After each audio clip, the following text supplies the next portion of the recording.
Pour améliorer sa vie financière, il ne faut pas seulement blâmer le boulot, ou le manque d'emploi, le manque d'argent ou le petit salaire qu'on reçoit. Il faut plutôt se focaliser sur soi-même. Il faut améliorer soi-même. Parce qu'il y a des gens qui vivent peut-être mieux que vous, avec moins d'argent que vous.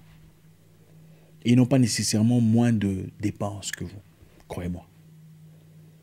Je ne sais pas, parmi vous, il s'y trouvera certainement des personnes qui ont pu manager leur vie avec très peu d'argent, mais qui ont du mal à manager leur vie aujourd'hui avec un peu plus d'argent, si pas beaucoup plus. Ça m'est déjà arrivé à moi.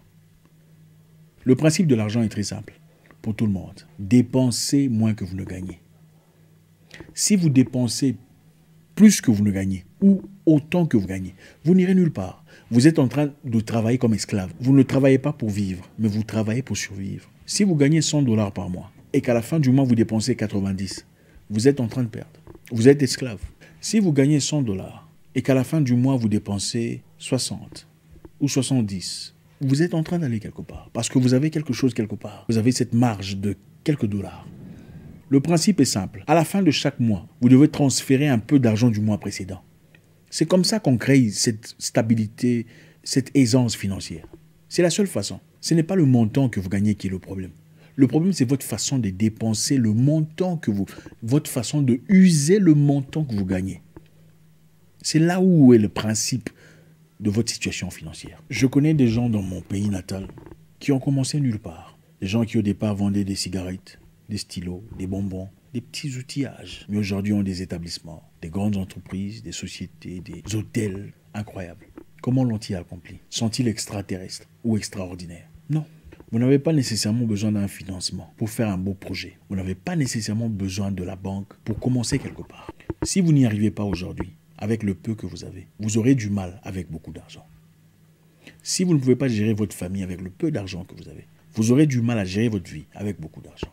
Aujourd'hui, on pourra voir ensemble quelques éléments qui pourront nous aider à renverser la vapeur. Beaucoup de personnes pleurnichent sur leur situation, mais reprennent les mêmes erreurs, les mêmes parcours, les mêmes schémas qui les ont menés à l'échec.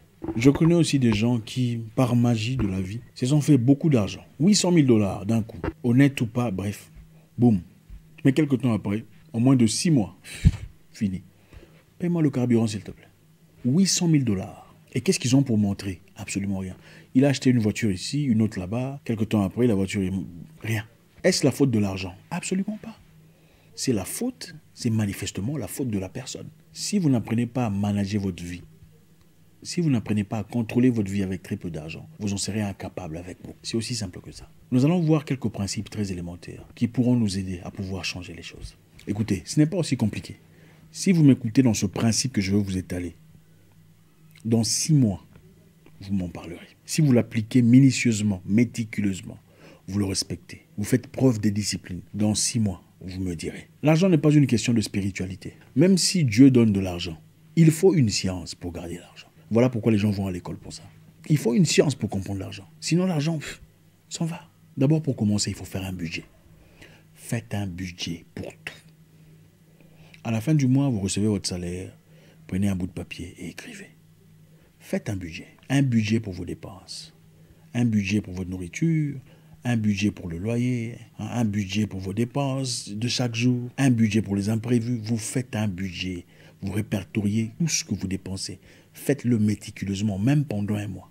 Vous savez pourquoi? Ça vous aidera à voir plus clair sur où est-ce que vous dépensez votre argent. Vous est-il déjà arrivé de vous dire, mais mon Dieu, j'avais de l'argent ici, je ne comprends pas comment cet argent est fait. J'avais 500 €, j'avais... Peu importe. Mais je ne comprends pas en quoi j'ai dépensé cet argent. Bien sûr que vous ne comprenez pas. Parce que vous n'avez pas de budget. Ce n'est pas écrit nulle part. Beaucoup de gens, malheureusement, vivent aujourd'hui comme s'ils étaient riches. Un restaurant, chouah. Habillé, oh, j'aime le parfum, waouh. Ah, Gucci, sac, waouh. Mais après, se pose des questions pour comprendre comment est-ce que j'ai dépensé de l'argent. Faites un budget ce mois-ci. Écrivez sur papier. Nous sommes presque à la fin du mois, n'est-ce pas? Les gens seront payés d'ici là. Faites un budget. Écrivez sur papier tout ce que vous avez dépensé. Tous vos dépenses. Répertoriez tout ce qu'il y a. Le mois prochain, évaluez. J'ai dépensé autant sur ça. Ça vous aidera à voir plus clair sur votre situation financière. Pour bien gérer votre argent de manière très élémentaire, je vais vous encourager dans un principe très simple. 50, 30, 20. 50, 30, 20. C'est-à-dire 50% de votre salaire, 30% de votre salaire et 20% de votre salaire. Qu'est-ce qui va se passer avec ça? 50, 30, 20. 50% de votre salaire sera dépensé dans les besoins essentiels journaliers ou mensuels. Vous mettez de côté. 30% de votre salaire sera dépensé dans vos désirs, vos envies. Et 20% de votre salaire sera votre épargne. Ça, c'est l'argent que vous ne toucherez pas. 50% de votre salaire, les besoins essentiels de votre vie. C'est-à-dire 50% de votre salaire, c'est-à-dire le loyer, il faut payer la maison, les factures, il faut payer le courant, l'eau, les frais scolaires, les soins médicaux. Donc les choses les plus importantes de votre vie. L'être humain a plusieurs besoins. Il y a des besoins essentiels et des besoins non essentiels. Les besoins essentiels sont ces besoins qui sont importants, sine qua non, les besoins inévitables de votre vie. Écoutez, la plupart des gens vivent bien avec très peu d'argent, mais ont du mal à vivre avec beaucoup d'argent. Vous savez pourquoi? Ce n'est pas parce que les charges ont augmenté. Absolument pas. C'est parce que les envies ont augmenté. Les désirs ont augmenté. Avec plus d'argent, vous voulez acheter du chocolat que vous n'achetiez peut-être pas précédemment. Vous voulez des chaussures Gucci que vous n'achetiez peut-être pas précédemment. Vous voulez aider Jessica ou Joséphina que vous n'aviez pas aidé dans le passé. Vous voulez envoyer de l'argent au pays, l'argent que vous n'envoyez peut-être pas pour des histoires non essentielles. 50% de votre salaire doit être situé sur vos besoins importants. Les besoins sans lesquels votre vie va bouger, votre vie va tomber, votre vie va changer. Beaucoup de gens dépensent plus d'argent quand ils gagnent plus d'argent parce qu'ils veulent peut-être une nouvelle voiture. Une meilleure voiture, une meilleure situation de vie qui n'est pas nécessairement important. Mais voilà, il y avait un tableau que j'ai vu quelque part, il faut que je l'achète pour ma maison. Il y avait un balançoire que j'ai vu de l'autre côté, il faut que je l'achète. Vous n'en avez pas nécessairement besoin. Mais comme vous gagnez un peu plus d'argent, voilà, il y a de l'espace, il y a ces envies, ces pulsions qui viennent et qui vous poussent à acheter des choses dont vous n'avez pas nécessairement besoin. 30% de votre salaire sera dépensé dans vos désirs. Je rappelle ici qu'il ne faut pas mélanger l'argent. Ne mélangez pas les 50, des 30, des 20. Gardez-les séparés. 30% de votre salaire dans les désirs. Les désirs sont lesquels? Les sorties avec les copines ou les copains, manger au restaurant, aller au cinéma, prendre un verre, s'acheter une chemise, une chemisette, s'acheter des petites histoires. Ce sont des désirs. Acheter des emportés, de la nourriture, ce sont des désirs. Faire un petit voyage, les maquillages, ne sont pas nécessairement des besoins essentiels. Avec un budget, vous serez à mesure de voir combien est-ce que vous dépensez en maquillage. Peut-être si vous en dépensez 2-3 fois par mois, peut-être qu'avec le budget visuel, vous pourrez désormais réduire vos dépenses en maquillage en 1 fois par mois. Et cela fera une grande différence accumulative en 2 mois, 3 mois, 4 mois, 6 mois. Et 20% de votre salaire sera votre épargne mensuelle. 20% chaque mois.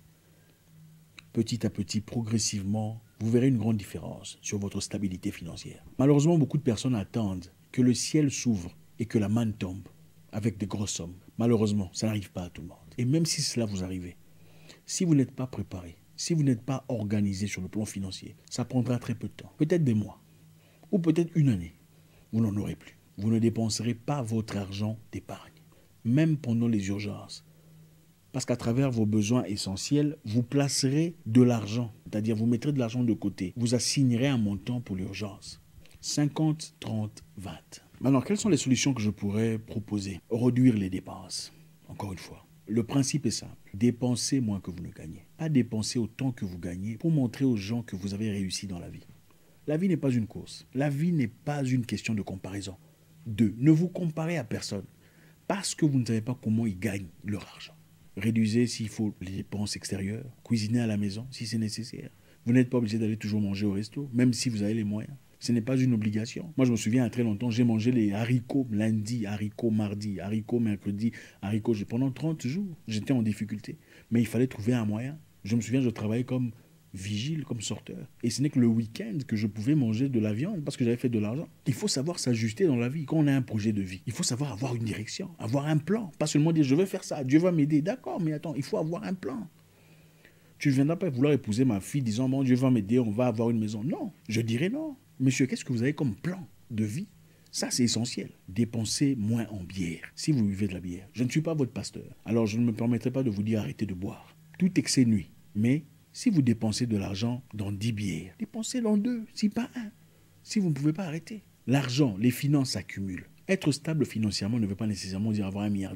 Ça veut aussi dire, bon, en cas de difficulté, de problème, on peut sortir de l'argent et payer. Si quelqu'un de la famille meurt, quelqu'un d'important, un parent ou un oncle, on n'est pas obligé d'aller demander de l'argent qui est demandé quelque part ailleurs pour faire des cotisations, pour faire des choses aussi intimes. C'est ça, avoir cette liberté, cette stabilité financière. Mais la seule façon d'y aboutir, si ce n'est pas à travers des jeux de hasard ou le loto, c'est accumuler progressivement de l'argent en épargnant, en réduisant les dépenses.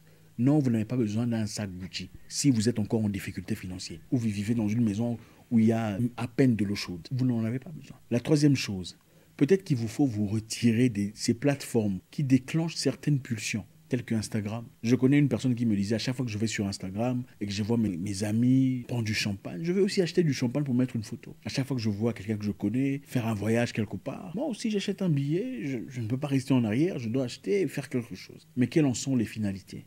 Incapable de progresser dans la vie. Parce qu'en réalité, il faut garder un standard, il faut que le monde dise que je suis aussi apte à faire ce qu'il faut.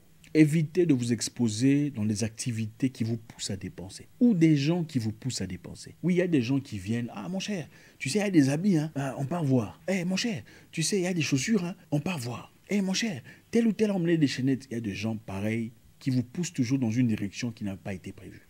Peut-être qu'il vous faut les éviter. Vous n'êtes pas obligé d'acheter tous les produits qui se présentent, tous les make-up. Vous n'êtes pas obligé de vous procurer tout ce qu'il y a de sorti. Fenty est là, vous achetez. L'autre là, L'Oréal est là. Vous n'avez peut-être pas besoin de tout ça. C'est vrai que quelquefois, il ne faut pas se priver, hein. Il ne faut pas vivre comme un esclave. Il faut se faire du bien. Mais si votre vie n'est basée que sur « on va acheter ça, je vais acheter ça », qui peut-on blâmer quand on vit dans la sécheresse financière ? Soi-même.